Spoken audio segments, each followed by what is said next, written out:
Hey, so guys, why don't we spend a couple seconds and gather around the calendar and make sure we're clear on deadlines before we get started today. McKay's exactly right on it. Today is the last day of the unit. Oh boy, screen's frozen. You can't even see this. So guys, today is the last day of the unit, which of course means that next time will be our test over this unit. And so please remember that this test is going to kind of create, as it always does, a little bit of a double jeopardy, simply because you'll have a homework assignment to work on tonight, but the deadline for late homework is the test, which functionally means you can't turn in this next... Sam, sit, you're in the way. Which functionally means that you can't turn in this assignment late because the due date is also then the drop dead for all late homework. So guys, today we're going to wrap up the unit by talking about dissolving things, which is not a surprise given what we did in lab, and then something called colligative properties. Realize we are back into this Monday, Tuesday, Thursday, Friday schedule. So I'll see you again on Thursday, and that'll be the test. The study guide is posted.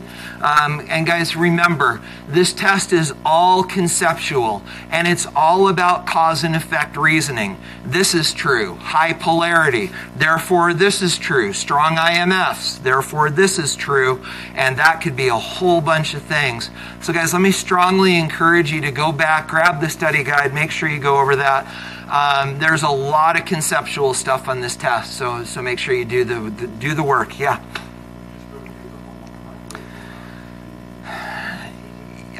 That's a good question. Kind of. So remember what we talked about. Well, maybe you weren't here early. You weren't here at the very beginning of the year, right? So there is actually a day back in September where we talked about how to study for our tests. But we could go over it really quickly. The idea is that this class and other classes, like math classes a lot of times, can be broken into concepts, things you need to know, and then application, things you got to be able to do. And that's also the way our study guides are broken up. So we talked about on the things that you need to know, make flashcards. On the things that you need to be able to do, go back and rework the homework. Yeah, absolutely. And understand, if you want blank copies of it, they're all posted and you get clean copies there for sure. So, guys, anything else you want to talk about as we wrap up the unit? Yeah, Lyndon. So on the day of the test, we log our homework on the... Yeah, so what'll happen is, so Thursday, right? Thursday at midnight, everything shuts down. So the homework that's due on Thursday, that will be your chance to turn that in. But then remember, the idea is that because none of your homework is busy work, it's all on the test. The idea is to be ready for the test, you should do the homework. So that's the cutoff for late homework as well. So yeah, Thursday night at midnight, everything locks down and that's it. So guys, what else? Anything else you need clarification on? You guys ready to wrap this up? Okay, so grab something you can take notes with. Grab something you can take notes on. And let me show you what we're up to today. So guys, the date today is the 25th. And the topic for your notes today are actually two things. And you're going to find out that these things lead one to the other. So guys, we're going to start today by talking, well, sort of. We're going to start today in a moment by talking about solutions and how they form. You may remember that earlier in the year we talked about solutions or homogeneous mixtures. So they're the same the whole way through, but they are mixtures. They can be separated. And so we're going to talk again about how these solutions form. And then guys, we're going to wrap up the day by talking about colligative properties. You already know one colligative property because you studied it in lab. You add salt to water and the boiling point goes up. We're going to dig into why, and then we're also going to look at a different colligative property as well, which was especially important over this weekend as it was snowing and people were sliding off the roads. We went up to Tibblefort to snowshoe on Saturday. Like, just cars everywhere, and it was a mess. So, not good. Bunch of BYU students that had never driven in the snow before. Not good. You guys good to go? You all caught up? All right, so guys, here we go. This is what we're up to today. I don't know that you necessarily need to write these down, but let me set the stage for you. Guys, today what we're going to do is we're going to answer 2 questions. So the first thing we're going to talk about is this.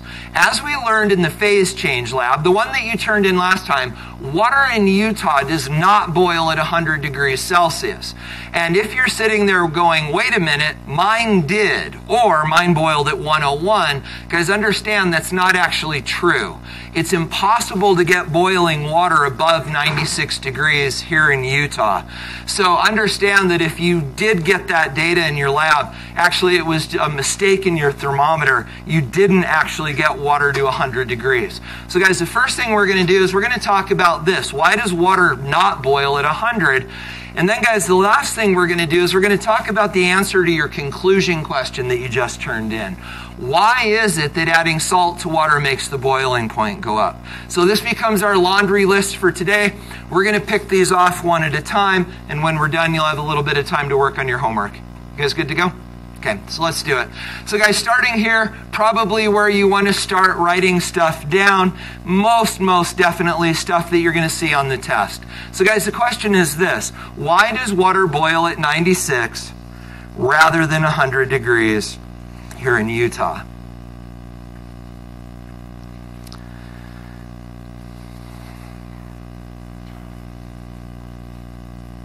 So guys, what did you say? Actually, this wasn't a question we answered, but let's talk about it. Do you guys know? Why does water not boil at 100 in Utah? Are you sure? Guys, do you know? In a minute. So, but this is interesting. Actually, adding the minerals to the water makes the boiling point go up and not down. If we had been boiling distilled water rather than our tap water, it would have actually boiled at an even lower temperature. And we'll talk. Go ahead, Rhett. Let's talk. It is all about elevation. So, do you know the connections? Why does elevation affect boiling point? You just know, okay, go ahead, Isaac. Exactly, so it's about air pressure. So how does air pressure influence the boiling point of water? And guys, this is the thing that we're going to dig into first. So let's turn it into things that we can write down. But guys, it's exactly about air pressure. So the thought goes like this: what factors determine the boiling point of a liquid? And the first one is atmospheric pressure.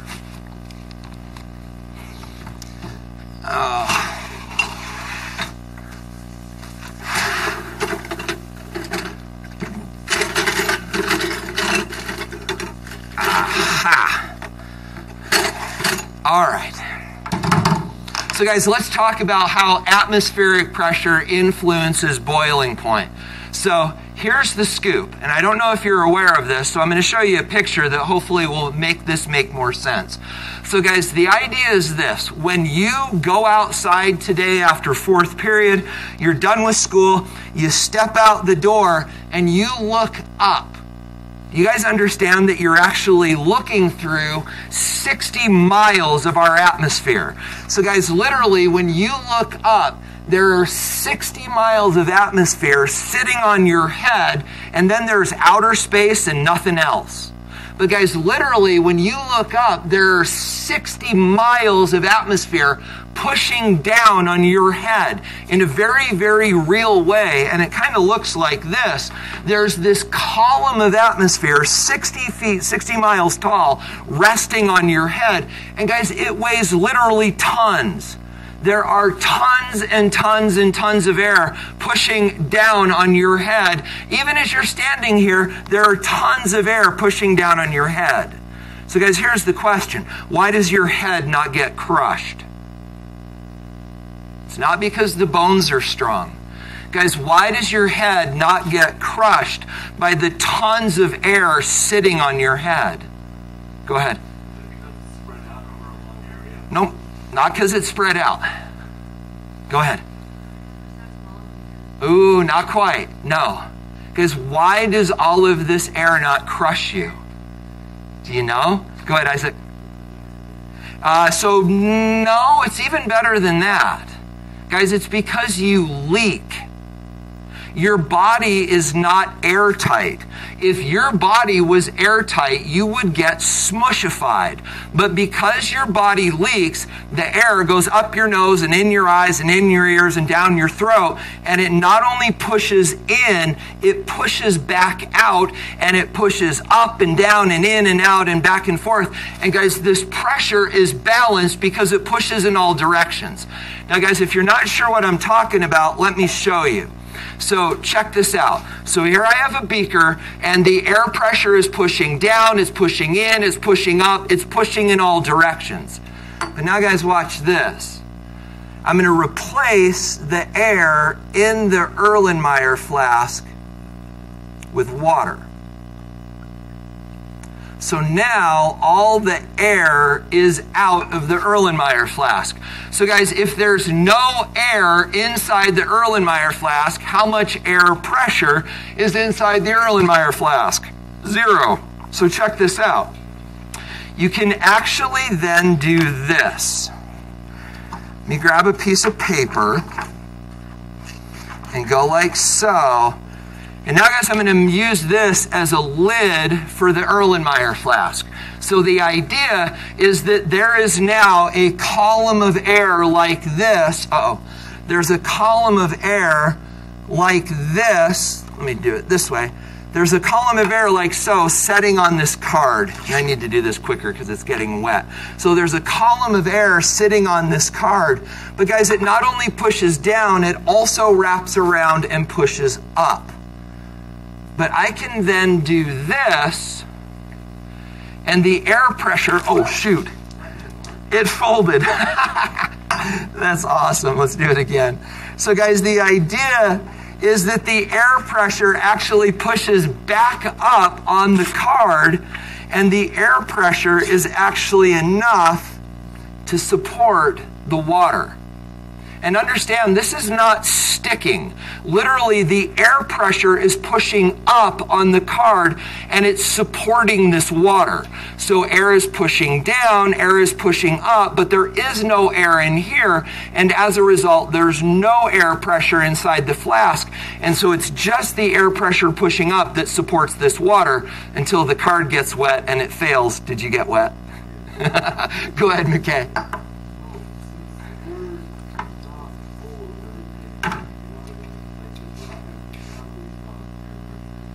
Keep going. Keep talking about that. What are you thinking?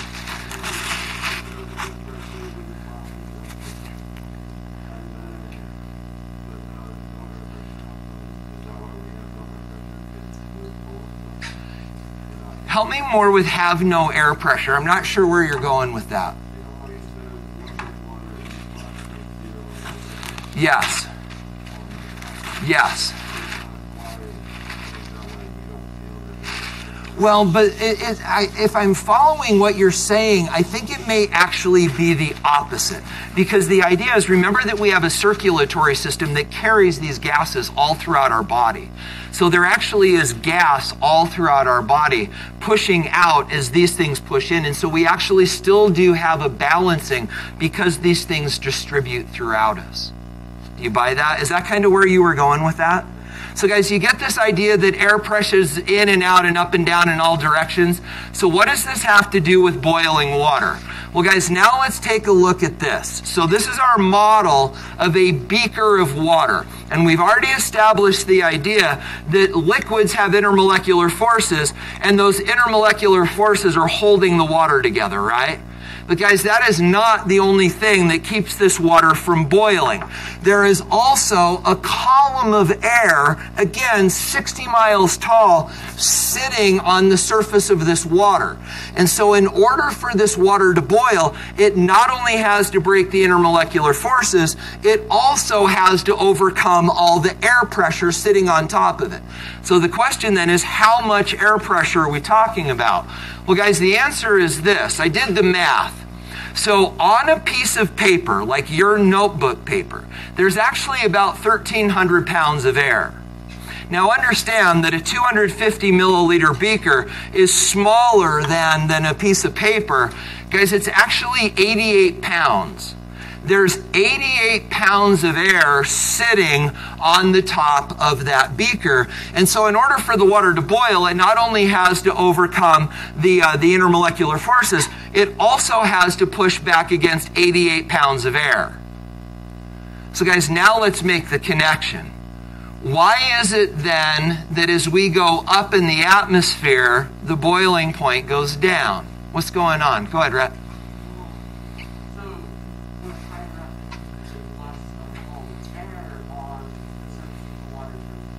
Exactly. So let's do this. So this math where we said there's 88 pounds of air sitting on the water, that's at sea level. At sea level, there's 60 miles of air sitting on the water. That's 88 pounds. But guys, we're not at sea level. We're about 4,500 feet above sea level, about a mile. So guys, for us, instead of 60 miles of air, there's only 59. And 59 miles of air weighs less, so there's less force on the water, therefore it boils at a lower temperature. So the higher up we go in the atmosphere, the less air is pushing down on the water and the easier it is to boil. Do you see how that goes? So guys, when does it end? If we start lifting this up and up and up, where does that trend end? Go ahead, Sam. And what happens to water in space? It boils. Yeah. I remember I saw an experiment on TV where you put like a vacuum, you back out all the air. Uh-huh. Yeah, and we're going to do that right now. So, guys, here's the deal. To drive home this point, I'm going to fall and kill myself. All right, here we go. So, guys, to drive home this point, here's the idea. So, do we now understand that as we move up in the atmosphere, the boiling point goes down because atmospheric pressure decreases? Well, guys, what happens if we send water into outer space? Well, in outer space, there's no air pressure, so the only thing keeping the water from boiling would be the intermolecular forces. So instead of using a vacuum pump, I'm going to do this a little bit differently. So guys, here's the way that this works. So right now, there's water inside this syringe. And so the air pressure is pushing down, the air pressure is all around. And so guys, when I pull this down, the air, there's still air in here, right? And when we suck air into this, there's still air pressure pushing on the water, and you get the idea, and it doesn't boil. I don't know if I trust this syringe. Let's see how this goes. You may get wet again. Okay, so it goes like this. Imagine, guys, if I stick my finger, my thumb, on top of this syringe, and then I pull down. So if I pull down, imagine that I did that. I'll do it in a minute. But imagine if I pull down, but my thumb is on top of the syringe. As I do that, if the air can't get in, what's up here? Nothing. It's a vacuum. And guys, if there's no air inside of here, there's no air pressure inside of here, and what you're going to see is water actually boiling at room temperature. I hate doing this. So guys, the problem is, remember that there's also air pressure pushing on my thumb, right? And all of this air pressure pushing on my thumb rams my thumb down on top of this pointy thing, and it hurts more than you think it should. But here we go. Let me get a little more water just so we can really see this. Also remember this. Air pressure is still pushing up, right? So I've got to pull down against that air pressure. Okay, here we go. All right, all the air is out. And guys, what I want you to do is I want you to look right down here when this comes down, and we should see it boil. You ready? Ah, it leaked. Shoot. I may have to get a different syringe. Let's see what happens. Here we go. No, it leaks.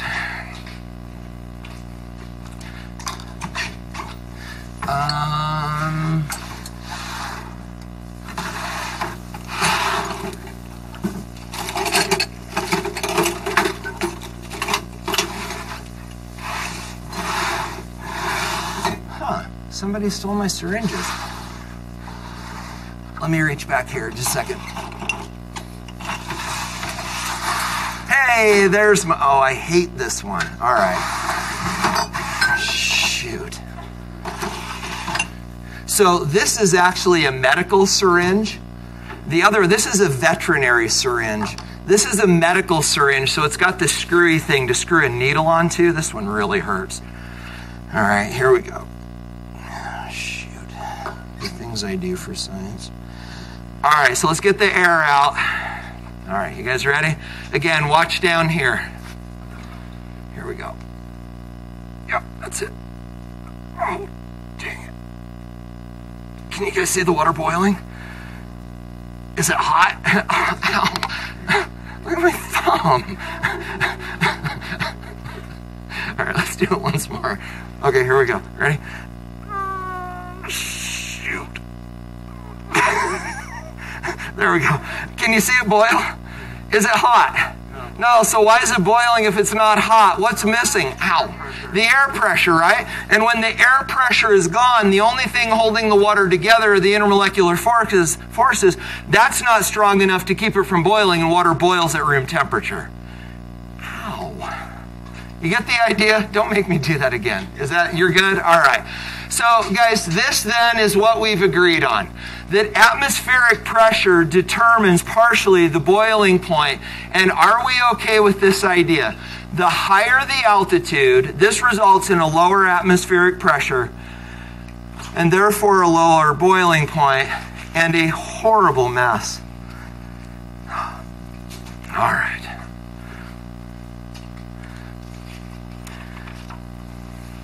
You guys sold on the idea? Okay.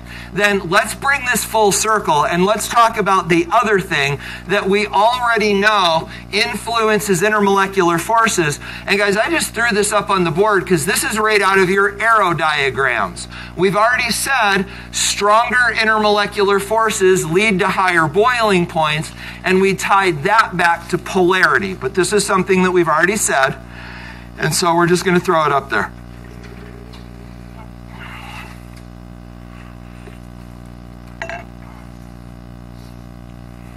You guys okay?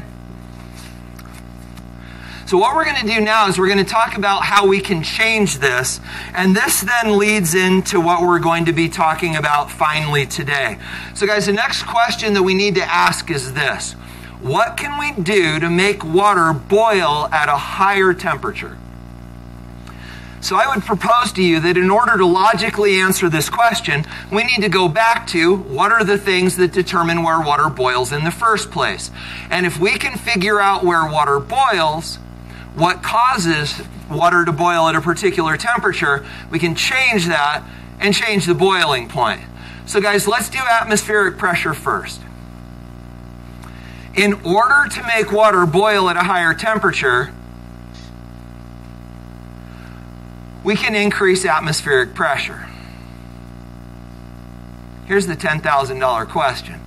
How on earth do we increase atmospheric pressure? Say it again. Go to San Diego. Guys, one of the things that we can do is we can actually go down in elevation. We go to San Diego, water boils at 100. We go to Death Valley, water boils a little bit higher than 101. So guys, we can adjust the boiling temperature simply by decreasing our altitude. Here's the problem. Then we're not in Orem anymore. So that sort of defeats the purpose. So guys, the question then becomes this: how do we increase the pressure without leaving Orem? Say it again. Yes. Dig a big hole. I like that. Thoughts? Please. That's the opposite. We want to create an anti-vacuum because a vacuum makes the boiling point go down. So in theory, I guess I'm not going to do it, but we could push on this, right? But there's another way to do it. Go ahead.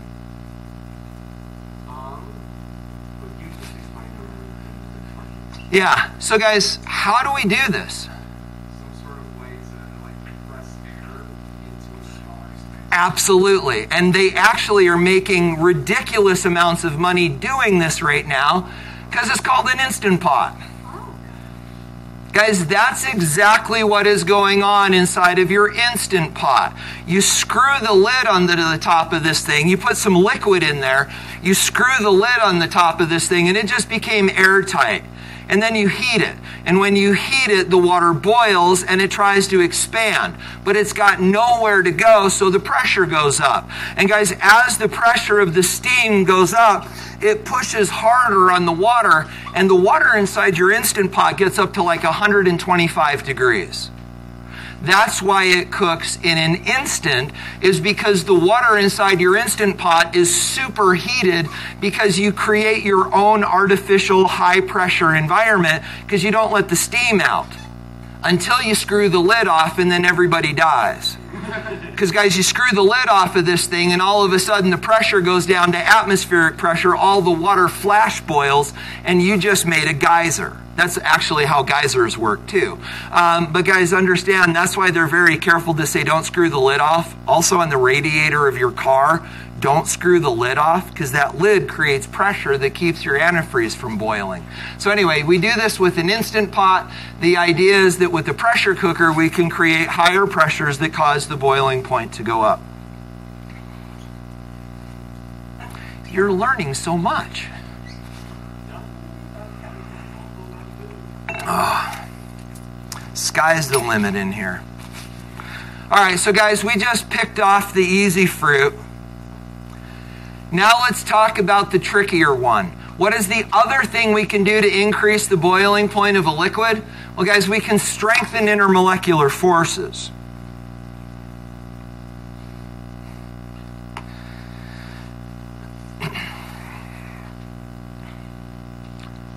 How on earth can we strengthen intermolecular forces? What could we possibly do to a liquid to make the intermolecular forces stronger to make the boiling point go up? Add salt. Guys, that is exactly what happened in your lab today. Well, you turned in today, you did last time. Adding salt to water makes the intermolecular forces stronger, and it makes the boiling point go up. Yeah. That's a brilliant, let me repeat it back because I don't know if people can hear you. Guys, Isaac's brilliant question is, will anything, use the word solute, cause the boiling point to go up? And the answer is, not only will any solute cause the boiling point to go up, it makes it go up exactly the same amount, and I don't understand why. I've looked all over to try to find a satisfying answer for this, but it's the case. We actually, the lab that we just did, we used to do it twice. Well, half the class would do it with salt.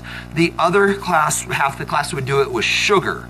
And then we would share data. And it turns out that adding equal amounts of salt or sugar causes the boiling point to go up exactly the same amount. So it doesn't matter. And that's actually what are called colligative properties, which is what we're doing to finish up today. So guys, let's go back and let's review this idea of solutions. So how do we make intermolecular forces stronger? We create a solution. So Isaac is already using the terms correctly, but let's bring you back to this. Guys, solutions contain two parts. You have a solute and a solvent.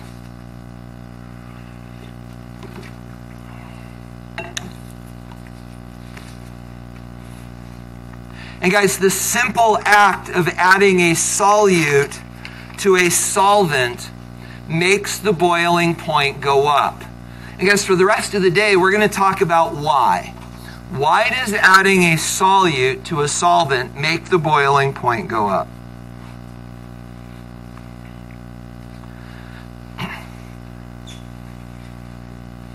You guys all caught up?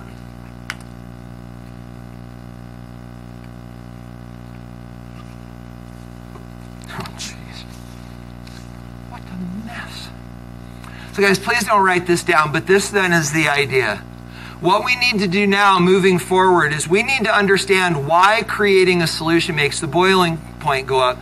But to do that, we need to understand how dissolving works in the first place. So guys, just a second, okay, the rest of this day then is going to go like this. We're going to look at how dissolving works. Then we're going to connect that to boiling point and bring that all together. Then we're going to talk really quickly about freezing point, and that'll be our day. Go ahead.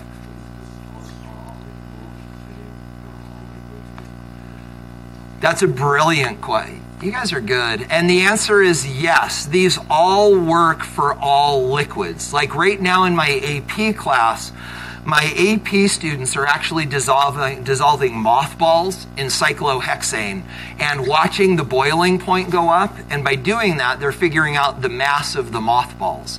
It's really cool math. But yeah, so this works. Anything that dissolves. So if you have a solvent, whether it's alcohol, water, cyclohexane, if something dissolves in it, the boiling point goes up every single time. Yeah.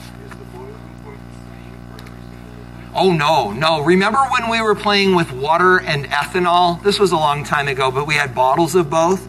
And we said that ethanol has weaker intermolecular forces because it's less polar. Therefore, it has a lower boiling point. And the alcohol that we were looking at actually boils at about 65 Celsius rather than 100. So Sam, you got to be able to do that in your head. So substances that have stronger, higher polarities will boil at higher temperatures. Lower polarities will boil at lower. Yeah.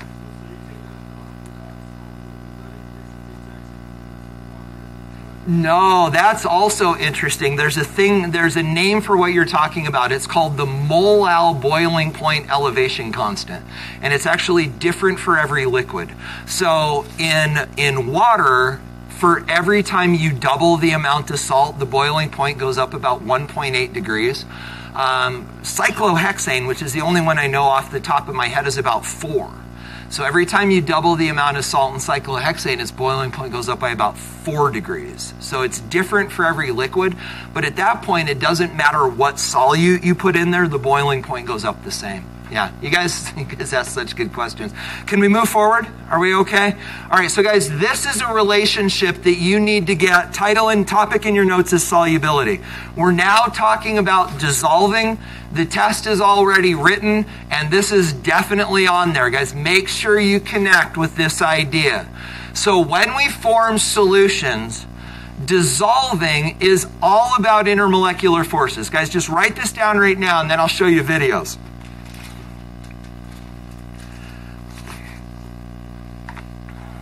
Dissolving is all about intermolecular forces between the solute and the solvent.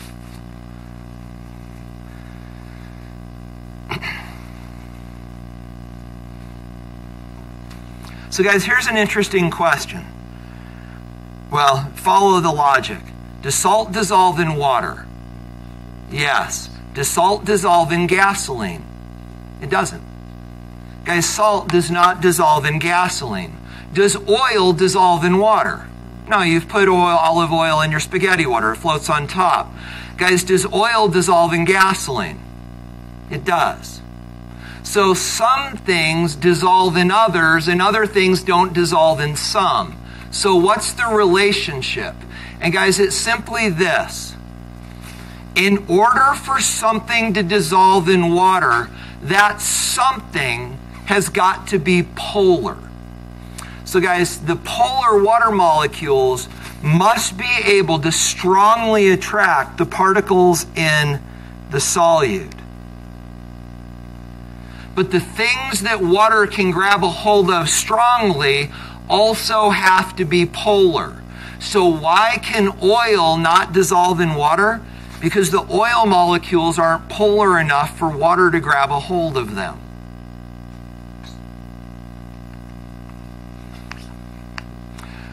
So guys, fundamentally then, this is what you need to understand. If a substance dissolves in water, it's polar, like salt is polar, alcohol is polar. If a substance does not dissolve in water, it is not polar. Or at least it's not polar enough to dissolve. And an example of that would be something like oil.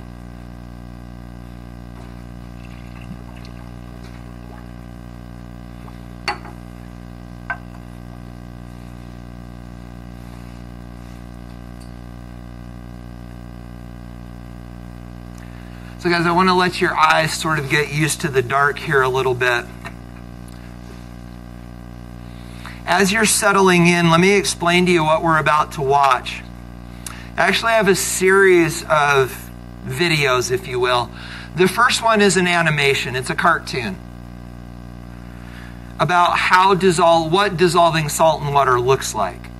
But then, guys, after that, I'm going to show you some simulations of what this looked like. Remember the ones we did with boiling and liquid solid gas, boiling and that?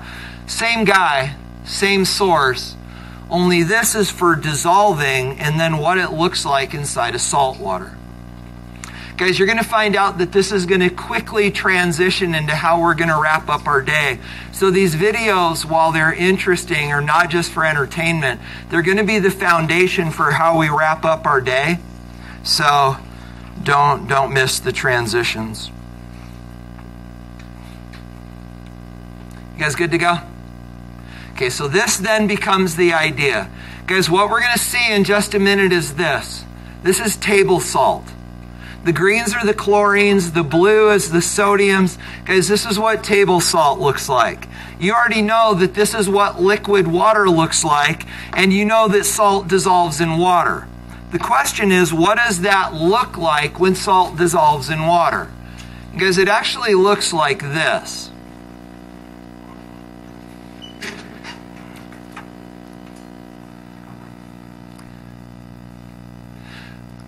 We'll give you a little volume.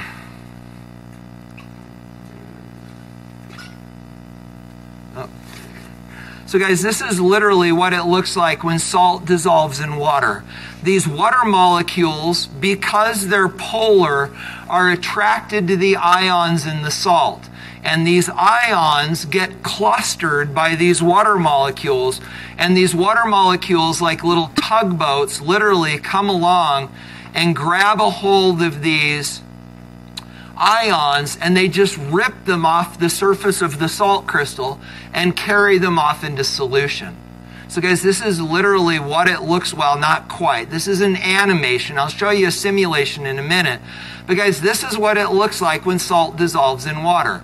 The salt molecules are surrounded by the water molecules, and they get drug off like this. Notice, guys, relative to their polarities, that this is the negative dipole. Down here is the positive dipole attracted to the negative chlorides.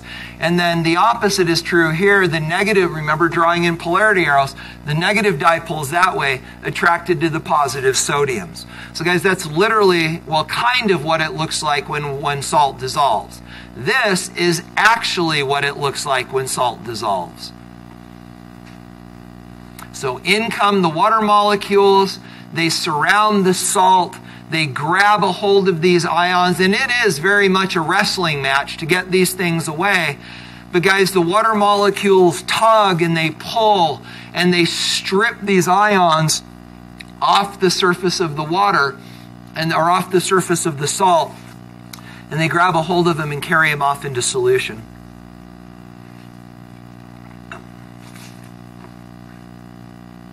So what does it look like then when the salt is trapped inside of the water? Well, guys, remember the water is like a mosh pit, right? And this is literally what it looks like inside of salt water.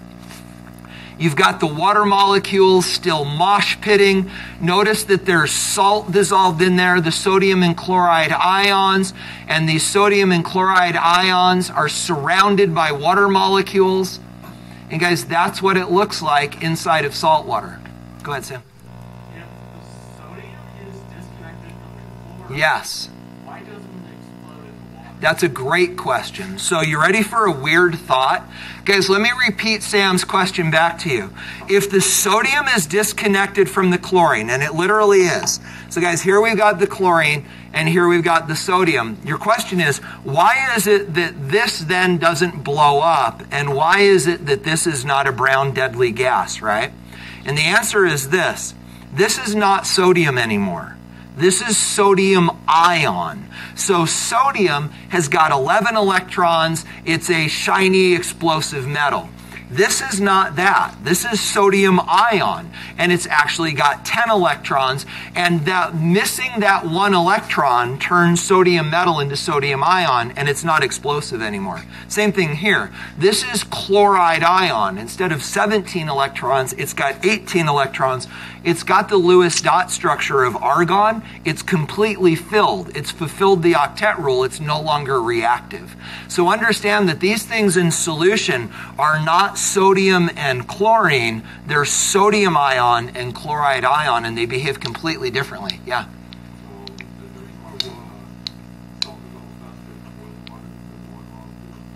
Brilliant. Exactly. Imagine if we could speed that previous video up. More collisions, faster dissolving. That's exactly right. Yeah. Also why. Actually, it's funny. My AP kids are about to do a lab on this in about an hour. Yeah, it's exactly why. So guys, you ready for a really, really weird thought then? You have never tasted salt. It's actually impossible to taste salt. Because guys, imagine if you've got salt on your finger and you put it on your tongue. Your tongue is wet. And so before the salt gets to your tongue, it dissolves into your saliva. And when it does, these break apart. So you've never tasted salt. What you have tasted is sodium ion and chloride ion. There is no such thing as salt water. It's actually sodium ion water and chloride ion water. There's no such thing as salt water, because when salt goes into water, it breaks apart into ions. And by the same measure, you've never tasted salt. You've tasted the ions that make up salt, but you've never tasted salt. Isn't that weird? That's philosophical. Okay, so guys, do you get the idea here then on what happens when these dissolve? And so as we allow this video to continue to play, these molecules of water are surrounding the chlorides and the gray sodiums. And every now and then they bump into each other, but they redissolve, and these ions are trapped into solution. Do you get the idea?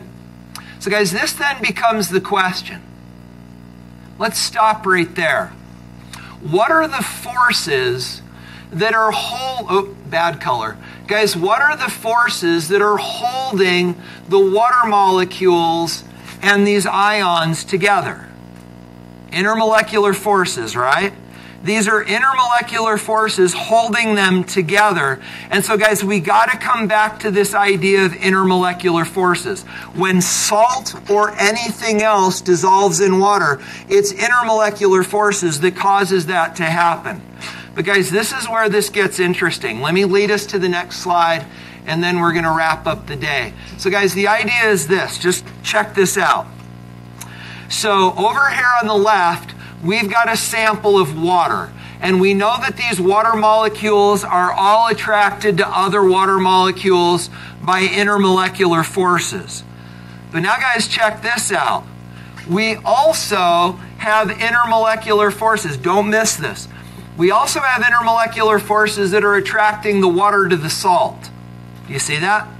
So we've got intermolecular forces in the water that holds the water together, but now we've got intermolecular forces between the water and the salt.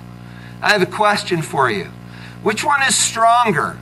The forces in the water itself, or the intermolecular forces between the water and the salt? Which is stronger? The water and the salt. Ready for this? How do we know that that's true? Because if it wasn't, they wouldn't dissolve. Guys, let that sink in. The forces in here are stronger than the forces in here, because if they weren't, it wouldn't dissolve. Now guys, and Jessica, I love where your thinking was going. That's where we're headed next. You're exactly right. But now guys, check this out. These are sugar molecules. Isaac, this is one of the things you got us thinking about. Guys, those are sugar molecules. Does sugar dissolve in water? Yeah. So guys, if sugar dissolves in water, what do you know about the intermolecular forces between the water and the sugar? They're strong. If they weren't, it wouldn't dissolve. So guys, anything that dissolves in water has strong intermolecular forces between the solute and the solvent. But now guys, watch this. Join me over here. Imagine that we put a Bunsen, this is the big idea for today. Guys, imagine that we put a Bunsen burner underneath this and we boil the water. And these molecules are going, I want to boil. What's keeping them from boiling? Air pressure and intermolecular forces. So guys, in order for these molecules to leave, they have to break the intermolecular forces. Well, join me over here. Guys, in order for that molecule to leave, it also has to break the intermolecular forces. But what do you know about the strengths of these intermolecular forces? They're stronger, because if they weren't, it wouldn't have dissolved. And Jessica, this is exactly where your brain was going. So guys, these intermolecular forces are stronger. Because these intermolecular forces are stronger, it's harder for the water to jump out and the boiling point goes up. Do you get it? Guys, that's the big idea today. Go ahead. And when the water boils away, Yeah. the salt, Yes. it leaves the salts. That's why we boil down all the water, we just have salt. Exactly. That's exactly correct. The salt always stays behind. Remember when we did that way back in the salt and sand lab? We had salt water. We boiled off the water and we were left with the salt. Yep, so anytime you boil water, the solute stays behind. So guys, we're going to transition now and wrap up the day. Are you settled on this? Go ahead, McKay. Exactly. The stronger the IMF, the higher the boiling point. And when salt dissolves in water, the IMFs get stronger and the boiling point goes up. Guys, everything that we just said are what are called colligative properties. Guys, write this down and we're done for the day. So everything that we just described are what are called colligative properties. These are properties of solutions that are determined by how much and not what type of particle we dissolve in solution. And Isaac, this is what you were talking about. It doesn't matter what we dissolve in water. Could be sugar, could be salt, doesn't matter. If it dissolves, the boiling point goes up. The same, assuming we add the same amounts. Guys, these are called colligative properties. And there's two that you need to know. One of them is what you demonstrated in lab last time. This is what is called the boiling point elevation colligative property.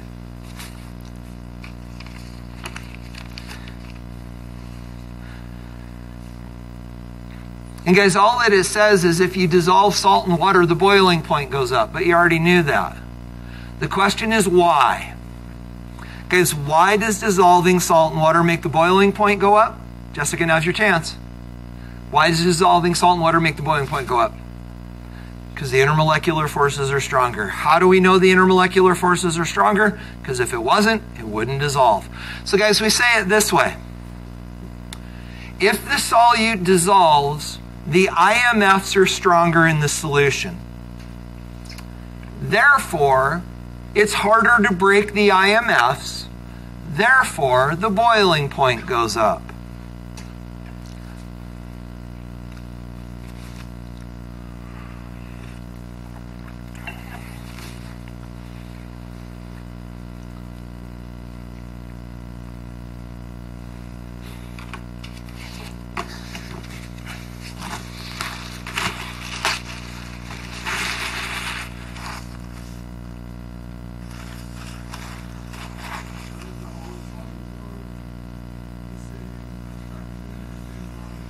See, and that's the part, McKay, that I hate. Because that can't be, right? Sugar is less polar than salt. So it seems to me like if sugar is less polar than salt, then sugar should cause the boiling point to go up less. But that's not the case. It has to do with polarity in that if it's not polar, it won't dissolve. But if it dissolves, it will always make the boiling point go up the same amount. I've yet to find a really satisfying answer to that. Yeah, it's not from a lack of looking.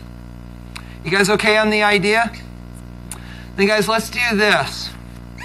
There's another interesting thing that happens to water when you put salt in it.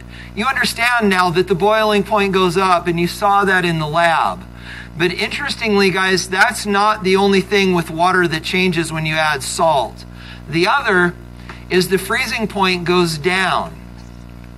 Guys, this is why we salt our roads in the winter.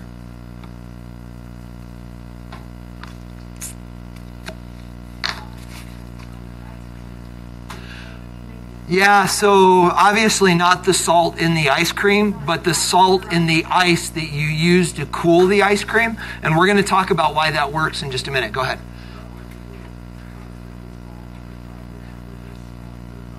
Absolutely. So guys, let's talk about why this works. Why do we put salt on our driveway? And by the way, guys, I would suggest after today, you're going to understand that salt is not the best thing to put on your driveway. A better choice is fertilizer. Because salt, when it dissolves into the snow, then gets into the grass and kills the grass. If you put fertilizer on your driveway, it will still melt the ice, because anything that dissolves does this, right? It'll still melt the ice, but then it fertilizes your grass. Be careful, though. Don't get fertilizer that has iron in it, because if it contains iron, it will stain your driveway. Don't do that. But they actually have fertilizers that are meant to be ice melts, and then it fertilizes your lawn. So guys, why does this work? Well, let's take a look. So let's do this. We're going to talk about why does adding salt to water make the freezing point go down, and why does adding salt to ice make it melt. So guys, let's do salt to ice first. You ready? So this is the ice that is sitting on your driveway, waiting to somebody slips and falls and dies. So now what we're going to do is we're going to put some salt. It's horrible. And we're going to put some salt on the ice. Now, is the water attracted to the salt? Sure, because we know that it dissolves, right? So guys, we know that the water is attracted to the salt. So and what are those attractions, by the way? Intermolecular forces. And so guys, literally what happens is this. The attraction between the water and the salt is stronger than the attraction that the water has for itself. And what happens is these molecules start to get ripped away from the ice, and they literally attach themselves to the water molecules. And as that happens, the ice crystal gets broken apart, and it causes the ice to melt. You get the idea? So guys, what about the other direction then? What about if we put salt inside of our water? So guys, if we dissolve salt in water, like so. So we understand that the water is really attracted to the salt, right? So what does this do to the water? It makes it harder to freeze. Because think about what the water needs to do. In order for the water to freeze, it's got to let go of the salt and go latch onto this and form ice. And if these intermolecular forces are stronger, it's harder for the water to get away and form ice. And as a result, you have to cool it down to a lower temperature in order to get this to work. Because guys, you understand this, right? When you freeze salt water, the ice is pure water. Did you understand that? If you didn't know that, try it. Go home tonight, take a cup of water, add a little bit of salt to it, stir it up to get the salt to dissolve, and put it in the freezer. When it freezes, you will find that the ice that's on top doesn't taste salty. Lick it. There is no salt in the ice. Guys, that's part of the reason why our icebergs out in the ocean are actually pure water. Because when ocean water freezes, it's pure water. The salt doesn't get caught up in it. Yeah? Wait, what happens to the ice? Not to the salt? To the salt, it actually ends up at the bottom. So what ends up happening is as the water freezes, the salt ends up dissolved in the unfrozen water, making this water saltier and saltier. And so eventually what will happen is you'll end up with a layer of pure water ice, pure water ice, and then down at the bottom you get this briny slush. that's so salty that you can't get it to freeze, but it does set up a little bit. And what you end up with are these weird ice crystals that have salt trapped in them because there was nowhere else for it to go, but it never really forms ice. It just forms this weird slush, kind of like popsicles. Have you ever noticed that? A popsicle isn't the same ice as an ice cube. The reason is because of all the sugars and stuff that are caught up in the ice of the popsicle keeps it from actually forming crystals. It's not technically completely solid. Go ahead.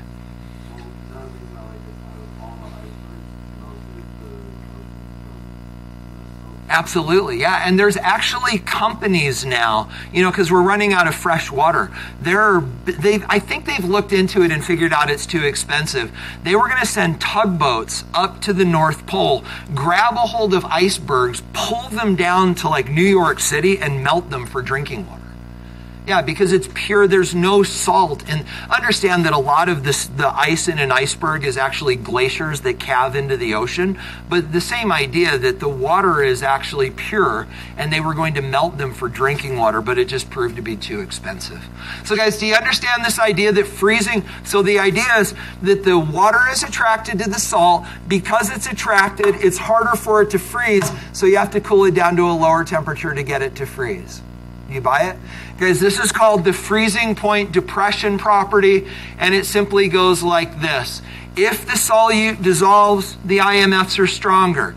Therefore, these stronger attractions make it harder for the water to get together and form structure, freeze, and as a result, the freezing point goes down.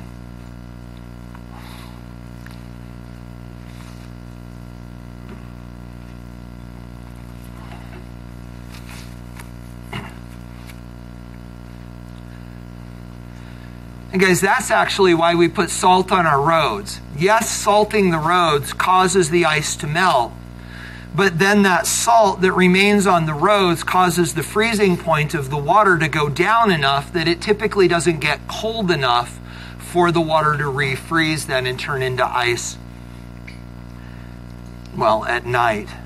It's also why they don't salt the roads in Wyoming. I grew up there. Guys, Wyoming is so stinking cold that you can't put enough salt on the roads to get the ice to melt. So instead, they just put sand on it and we just drive on the ice all winter. Which works really well until the wind starts blowing and then we all slide off the road. So guys, there you have it. Any other things that you guys want to play with conceptually? You okay? Okay, so guys, we're all done then. Grab your homework packets and let's take a look. Oops, that's not our homework packet. So guys, we are obviously now on the last assignment of the homework. These are all conceptual questions. We will review these on Thursday. We will take the test on Thursday. We have about 7 or 8 minutes left if you want to get started. The answers are posted online. And guys, be careful if you get up to move around. Be careful, Tori. I'm going to go get a mop and clean up my mess. I'll be right back.